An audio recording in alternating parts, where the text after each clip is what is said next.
Hi there, my friends call me Merr. Welcome back to my channel.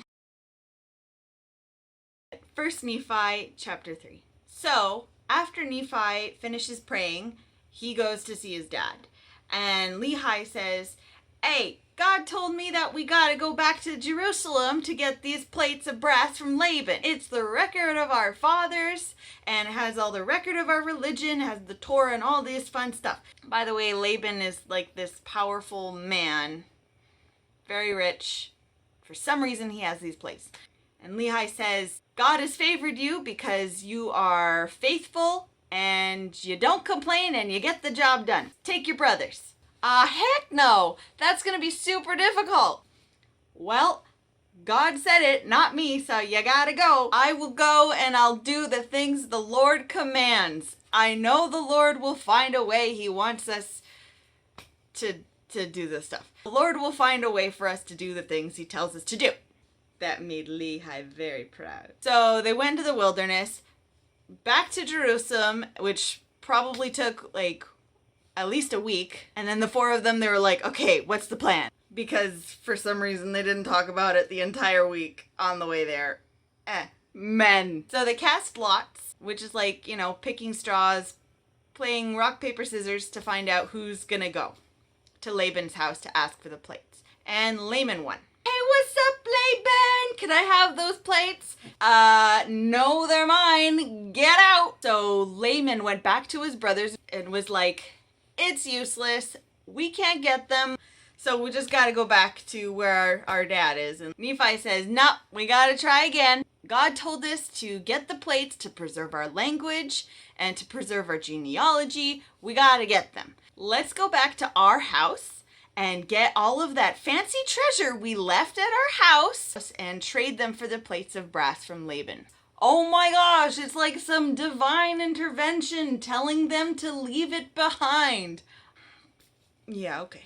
So they went back home, they filled bags with their precious things, and all four of them went to the house of Laban. Now, when they went to the house of Laban, they're like, hey, can we trade for the plates? I like that stuff you got there. No, I want it all for me. Mine. So get out and guards, go get them. So they fled Laban's house and the guards were running after them and they had to drop their stuff and, you know, leave with their lives. So they went outside the city walls of Jerusalem again and they hid inside a little cave. So Laban and Lemuel were like, look what you made us do. Now we have nothing. Where are we going to go now? What are we going to do now? And they started beating Nephi and Sam with rods. And then just like this, an angel appeared. Hey guys, could you stop? Nephi was chosen by the Lord to rule over you guys because of your iniquities and you keep complaining. And this guy, he's faithful and gets the job done. If you go back to Jerusalem, the Lord will provide a way and deliver Laban to you. The angel was like, okay, bye. But even after the angel left, Laban and Lemuel were still like, how are we going to do that? How is it going? Laban is a powerful man. He can command 50. Yea, he can even slay 50. If he could do that, why not us? Chapter 4. So Nephi was like, let's just stay faithful, okay? Let's go back and follow the commandments of God. God is mightier than Laban, right? So let's be strong like Moses. If God can help Moses part the Red Sea to free all of our ancestors from bondage from the Egyptians, why couldn't the Lord help us? And for Pete's sake, an angel just appeared to you and you're already doubting and murmuring. How can you still doubt? But they still murmured.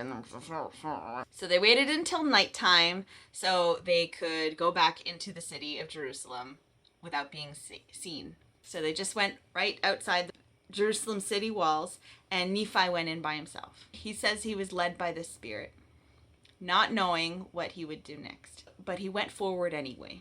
So he came to Laban's house. Guess who was there? Drunk as a skunk on New Year's Eve.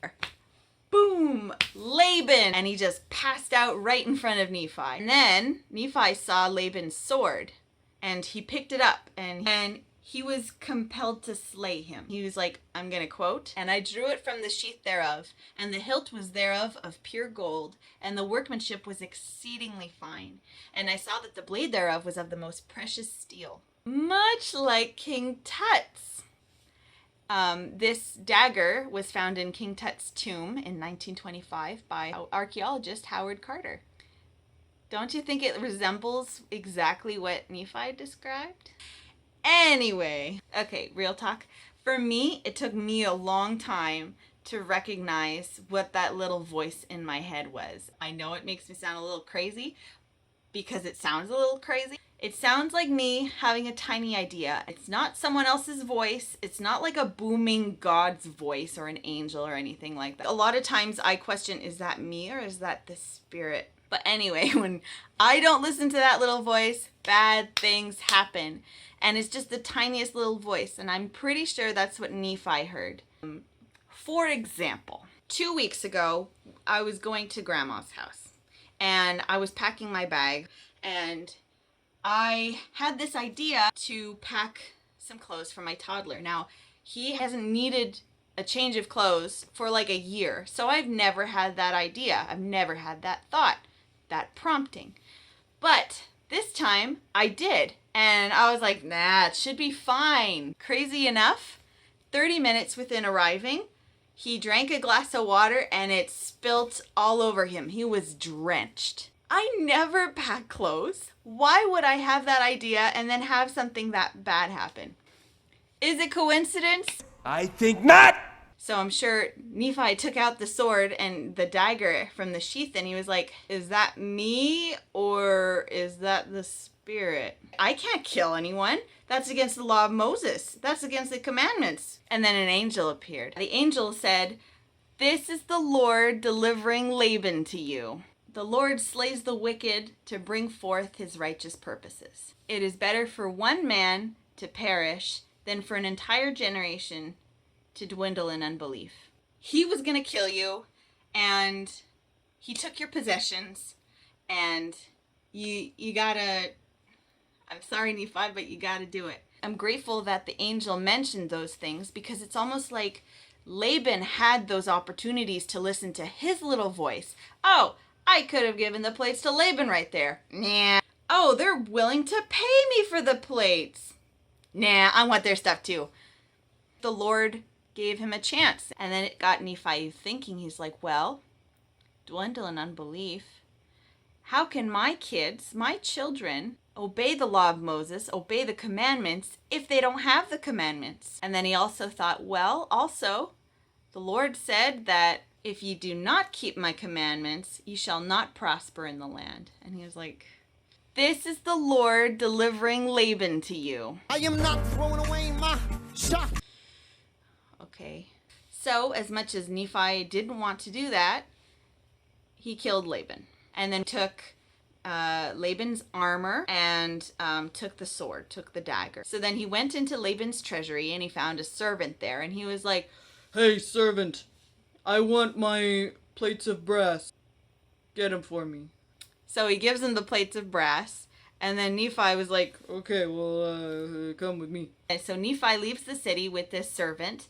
And he's dressed up like Laban. And Laban sees him from afar and he's like, oh my gosh, they killed Nephi and Laban is coming to kill us too. We gotta run. So then they start running. But then Nephi's like, no, it's okay, it's me. So then the servant was like, look, it's okay. The Lord lives just as I live. And like, he's gonna take care of us in the wilderness. You should come with us. And plus, if we let you stay here, you might tell people where we are. And the Jews might come and follow us into the wilderness and kill us. So you should come with us. And you could be a free man. What do you say? And the servant, whose name was Zoram, all right, I'll be good and I'll come with you. Sounds good. That's awesome. Okay, cool. We believe you. And then Nephi said, see, isn't God great? Everything will work out. So they journeyed back down to the Valley of Lemuel. End scene. Thank you so much for watching. I testify of these truths. See you next time.